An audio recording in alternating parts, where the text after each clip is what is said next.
Ôtez pas tous, bien-aimés frères et sœurs. Pour nommer un nouveau guide,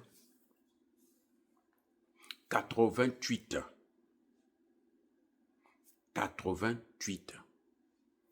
religieux doivent s'asseoir et prendre la décision. D'où viennent ces 88 religieux? Vous pensez qu'ils sont autoproclamés, on les prend dans des mosquées? Non. Ils sont élus démocratiquement pour un mandat de 8 ans. Les 88 sages là, en Iran.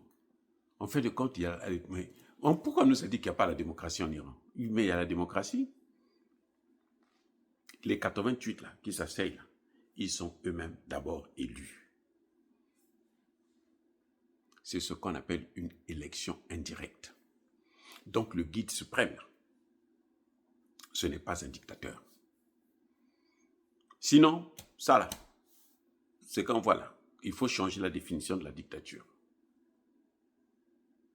C'est un régime démocratique.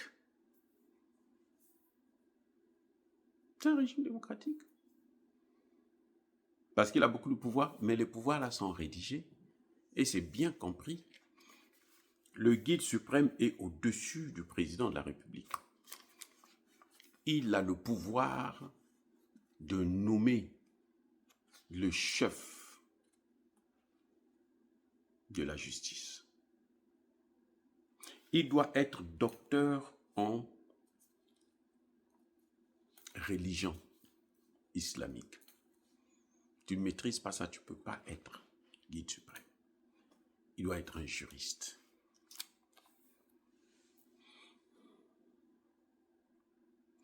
Ayatollah, ce n'est qu'un titre honorifique. C'est le plus grand des titres qu'on donne quand vous êtes guide ou quand vous êtes... Et les pouvoirs du guide suprême sont bien connus. D'abord, c'est le commandant des forces armées, ce qu'on appelle les gardiens de la paix. Et c'est aussi le commandant de l'armée de la République islamique d'Iran. Donc, tout ce qui est commandement, c'est lui, de l'armée.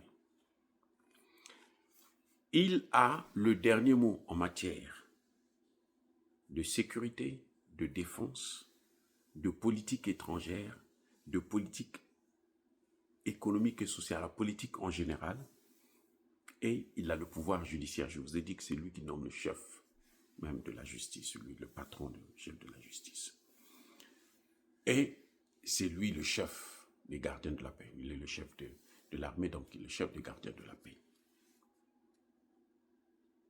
Vous comprenez? Mais le président en Iran, ce n'est pas un président qui s'autoproclame. Il est élu au suffrage universel, direct. Nous avons vu, le prédécesseur de Pezeshkian a été envoyé au repos éternel par les mêmes qui avaient fait exploser son hélicoptère. Et quand Pezeshkian est venu, il y a eu élection. Et c'est cette élection qui l'a amené au poste de président. Il n'est pas un dictateur. Est-ce que vous voyez les choses? Comment ça se passe? Et donc,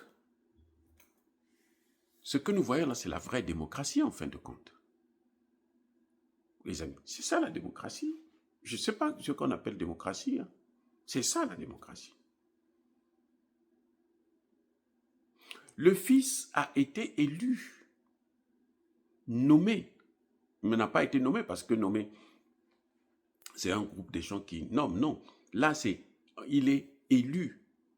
Les 88, là, ils votent. Et celui qui a la majorité, c'est celui-là qui sera le prochain. Donc, il n'est même pas nommé, comme on dit, oh, on a nommé le nom. Il n'a pas été nommé, il a été élu. Il a été élu. Et ceux qui l'ont élu, là, eux-mêmes, ils ont été élus par le peuple.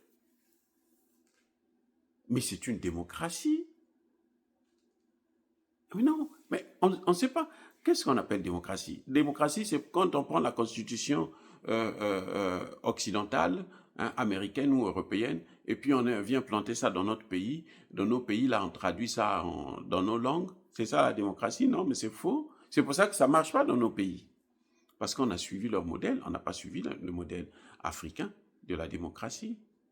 Ça ne marche pas à cause de ça. La démocratie en Afrique, ça ne marche pas. Vous voyez? Donc, le guide, celui-là, il a à peine 56 ans. Ce n'est pas quelqu'un qui n'a rien dans la tête. C'est quelqu'un qui lit beaucoup, qui connaît, qui a la connaissance et la sagesse, le courage aussi, d'ailleurs. Ce qui est particulier, c'est que il est élu dans des circonstances difficiles dans le pays. Le pays est en guerre, bombardé tout le temps. Vous savez, il devrait être élu il y a 2-3 jours. Quand ils ont préparé la réunion, la veille, là, la nuit, là, les autres sont venus détruire le bâtiment en question. Mais ils ont défié l'Occident puisque, eh ben, ils sont réunis quand même.